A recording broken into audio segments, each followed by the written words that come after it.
এই ইএসকেএল এর জন্য এমআরপি পাসপোর্ট তারা বন্ধ করে দিয়েছে, কারণ এমআরপি পাসপোর্ট থাকলে ইএসকেএল এ অতিরিক্ত টাকা দিয়ে এই সেবা নেওয়া যাবে না। তারপরে দেখেন একটা ট্রাভেল পাসের মূল্য মাত্র আগে 41 টাকা ছিল, সেটা 71 টাকা করা হয়েছে।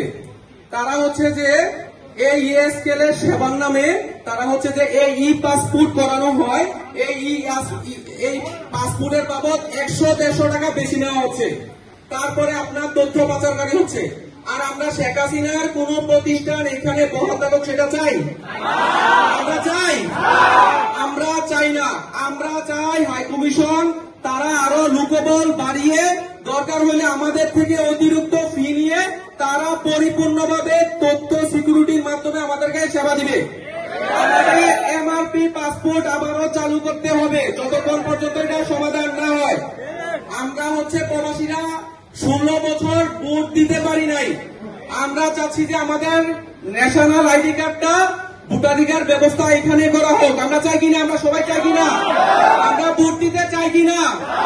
আমরা চাই এখানে এই হাইকমিশন তাদের এই যে তারা যে দুর্নীতিগ্রস্ত হাইকমিশন, আপনারা জানেন এই খুরশেদ আলম খস্তগীর, শামীম এহসান, তারা পাসপোর্ট সিন্ডিকেটের সাথে আপনারা যে কলিং এ আসছেন 5 লক্ষ 6 লক্ষ টাকা, এই দুর্নীতিগ্রস্ত হাইকমিশনের মূল হোতা হচ্ছে এই খুরশেদ আলম খস্তগীর, গিয়াসউদ্দিন, আর হচ্ছে যে এখন বর্তমানে পররাষ্ট্র সচিব জসিমউদ্দিন। আপনারা জানেন জসিমউদ্দিনের ছেলে মালয়েশিয়াতে পড়াশোনা করে, এই মালয়েশিয়াতে পড়াশোনা করে এই খুরশেদ আলম খস্তগীর হচ্ছে তার দেখাশোনার দায়িত্ব সবকিছু নেয়।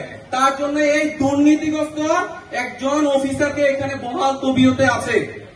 এই শেখ হাসিনার সরকারের একজন মানুষ হচ্ছে যে এই খুরশেদ আলম খস্তগীর এখন রয়ে গেছে।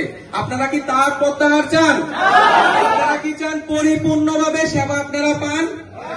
তাই আপনারা এখানে পাসপোর্টের সবচেয়ে বড় সমস্যা দেখেন, কয়েকদিন পরে পরে এক একটা কাহিনী চলছে। আজকে এমআরপি বন্ধ, কালকে এমআরপি চালু, আজকে ই পাসপোর্ট বন্ধ, কালকে ইএসকেএল বন্ধ। এই সমস্যাটা আমরা চাই না।